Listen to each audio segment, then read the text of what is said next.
You're watching Beyond 100 Days. The world is divided over Venezuela. The UK joins America, Canada and the EU to support the opposition there. While Russia, Iran and China side with Nicolas Maduro, and you thought the Cold War was long gone.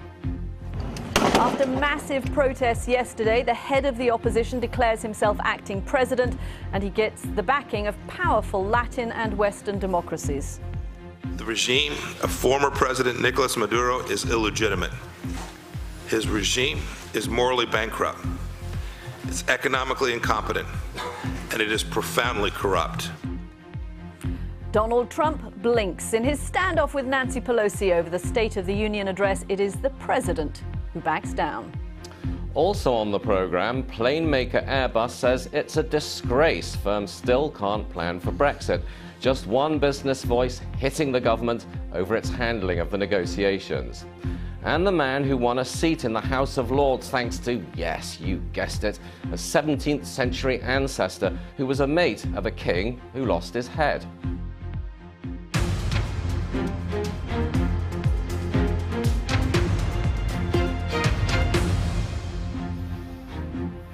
Hello, I'm Katty Kay in Washington. Christian's off today. Rob Watson is with us in London. With distinct echoes of the Cold War, Russia and America are in a standoff over Venezuela. Russia today accused the US of trying to usurp power in the troubled Latin country after the opposition leader there declared himself the interim president, and Washington recognized the new power. So far, several Latin American countries, the US, Canada, and rather reluctantly the EU, have recognized Juan Guaido as the leader, while Iran, China, Russia and Cuba are sticking with the sitting president, Nicolas Maduro. The question now is whether the Venezuelan military shifts support to Guaido and whether the Trump administration has any plans for military action there. Here's US Secretary of State Mike Pompeo today. The regime of former President Nicolas Maduro is illegitimate. His regime is morally bankrupt. It's economically incompetent, and it is profoundly corrupt. It is undemocratic to the core.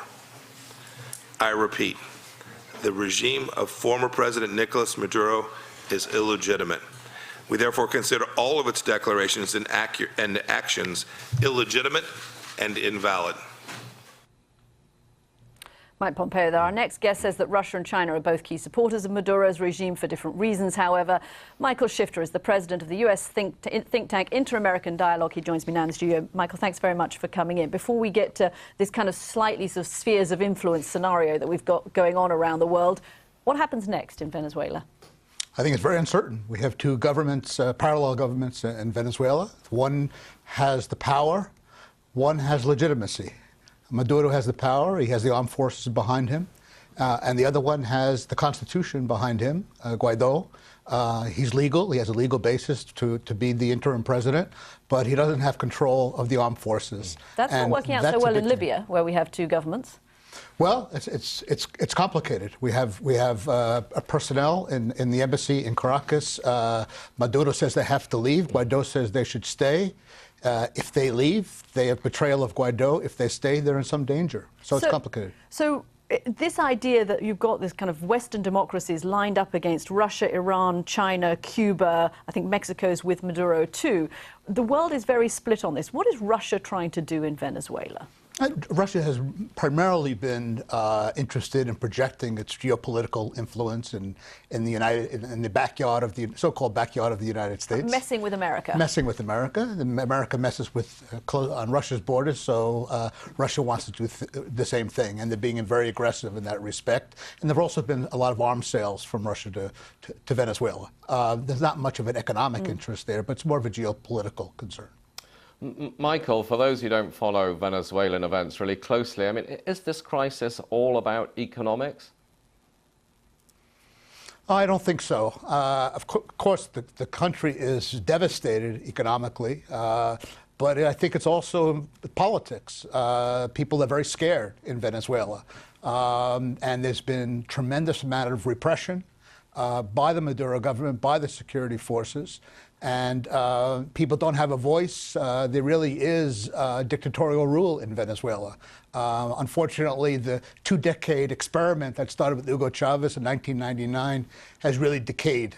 And so we reached this point, and clearly the economic issue is driving it, but it's also, I think, also a political issue, and it's a humanitarian crisis as well. We have over 3 million Venezuelans that have fled the country in the last couple of years. More are projected to leave, according to the UN, in 2019. And so clearly people are fleeing from misery, poverty, and repression. Could outside intervention be helpful in any way, do you think? I mean, I know we've talked about the competing powers. I think what really is going to determine where this goes and the outcome is what happens within Venezuela. But it also has become part of this global chess game, as we see. And but the only reason why we're in the situation we're in today that would have been unimaginable just 2 or 3 weeks ago is that we have a new leader who has emerged, who's a very appealing young leader, the president of the National Assembly, who has caught on and has created some momentum for the opposition. So now you have an alternative that's in place, which I think is very positive and promising, but also comes with its risks and complications. To pick up on what Rob was just asking there, is there a risk for Guaido that having outside powers like the United States specifically come in and say, we support you, undermines his credibility in Venezuela? I think so far it's not, because I think there's such, at least in this hemisphere, and I think in most of Western Europe, there is a condemnation of Maduro regime. Clearly, the Trump administration is not loved in Latin America. The polls show he's very unpopular. But I think most people think that the administration is on the right side of this question. The question is what comes next? What's the strategy? Have they thought through all the implications of taking this stand? And that, I think, is unclear. So I have some questions about that. Michael, you'll forgive me for asking the obvious question, which is how on earth does this end? Well, I could tell you how I hope it ends. I hope it ends through a negotiation that's going to take a long time. The military, high-level military officers have a lot at stake. They have a lot of interests. They've made a lot of money on illicit activities. There's been a lot of human rights abuses.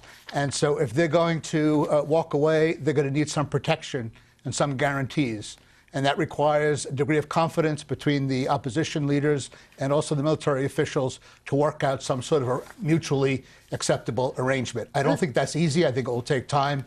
But I think that would be the most democratic and peaceful scenario that we could imagine. Let's talk a little bit about the domestic politics of this President Trump saying he's taking nothing off the table. I can't believe there is seriously much appetite in this White House or in any U.S. administration for some kind, they might do sanctions, but military intervention, do you think, in Venezuela? Is that really possible from the White House? I don't think it's likely. And Trump has made reference to all options on the table for a long time, virtually since he came into power in 2017. So I'm sure that there are some plans, some options that are being considered, but I don't really think there's much of an appetite for any military intervention, and I think it would be disastrous if it happened. The record hasn't been very happy in Latin America, and I think it would cause a tremendous reaction. It would not be welcomed by other Latin American countries. Okay, Michael Shifter, thank you very much for coming in. Very dramatic days and scenes coming out of Caracas. Rob? No, absolutely, and I think it's worth remembering that I think it's the